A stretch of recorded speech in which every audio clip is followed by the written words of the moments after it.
Liquid sudah mulai dimasak di mana Audrey berhasil diamankan. Ini matang banget, lempar ke bagian belakang dari batunya dan itu dia. Nets yang begitu perfect dari seorang Liquid menumbangkan satu persatu pemain dari Eagle 365. Ketenangan dari Liquidnya benar-benar luar biasa. Dia tahu dia mau di-push, tapi lihat dia bisa menghitung momentum, timingnya sangat pas dan mendapatkan nade tersebut. Satu knockdown lagi, Anthem the last man standing dan rata. Eagle 365 dipulangkan oleh Bigetron, menjaga dari bagian atas dan ini dia El Clasico kembali lagi terjadi antara EVOS Reborn dan Bigetron Red Alliance. Oke, sudah mulai mencicilkan beberapa damage yang menuju ke arah EVOS. Satu orang kelihatan, tapi Zuxi sedang dalam posisi yang tidak siap karena dia sedang memasak granatnya. Sudah mulai dilemparkan satu persatu, memberikan splash damage menuju ke arah seorang Lizer. Dibalaskan kembali Zuxi, posisinya terspot, lemparan needs 4 detik menuju ke bagian depan namun masih belum bisa mendapatkan target yang diinginkan. Zuxi kembali mundur ke arah belakang. El Clasico bermain di area pinggir blue zone yang ke-6.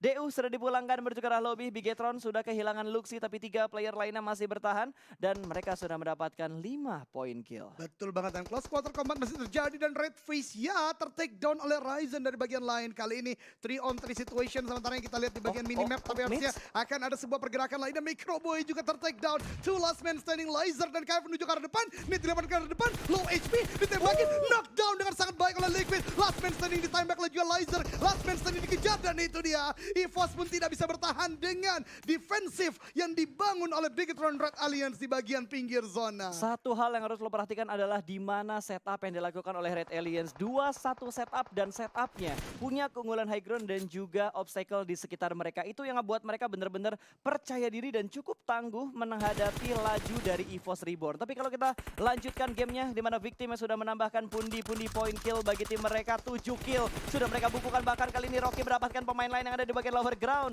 Bertambah kembali poin kill untuk tim Victim. Skylight Gaming yang akan menjadi korban untuk Victim, tapi Jersey yang berada di arah lain akan tertahan oleh Red Alliance. Last man standing untuk Skylight Gaming tidak bisa bertahan terlalu lama karena langsung dihanguskan begitu saja. Tapi ini yang menjadi sebuah situasi yang luar biasa ya. Mungkin kita agak terlambat membahasnya, tapi kalau teman-teman perhatikan 1 menit yang lalu bisa kita recall. Ini hanya 2 tim atau 3 tim yang ada dalam zona. Tim-tim lainnya di luar zona semua melakukan healing. Kita lihat ada Bonafide yang masih bertahan. Airwall sebelumnya, RRQ pun sepertinya tidak masuk dan memilih untuk melakukan healing di bagian luar zona. Menandakan lagi dan lagi placement point akan menjadi sangat ketat di bagian Sunhawk PMPL Grand Final kali ini. Ya, ini pasti akan ada perubahan yang cukup besar ya kalau kita ngomongin dari overall leaderboardnya, dari papan atas, papan tengah, dan papan bawah. Ini bakal kacak-kacak lagi karena tim yang kemarin stabil posisinya untuk di match yang pertama tidak terlalu diuntungkan.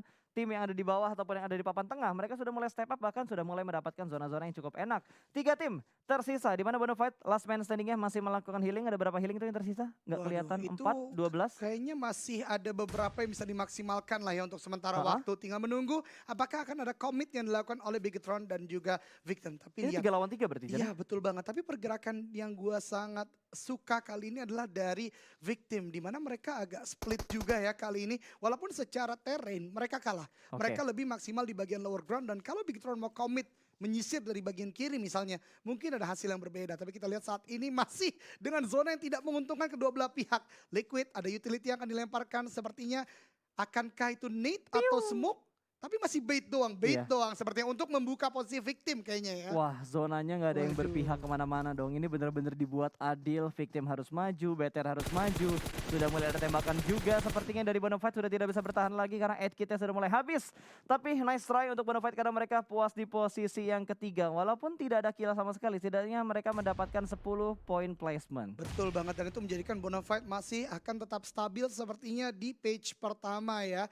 Namun kita masih melihat pergerakan dari Victim dan juga Bigetron Red Alliance. Keduanya masih dengan player yang cukup banyak, 3 melawan 3 kali ini. Ada sebuah flash, dilemparkan ke arah depan atau stun grenade.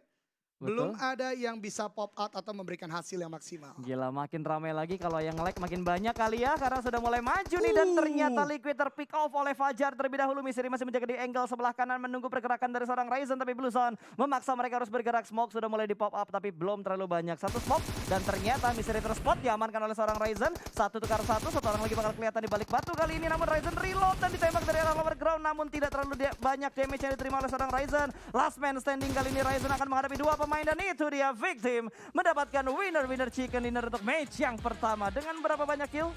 10.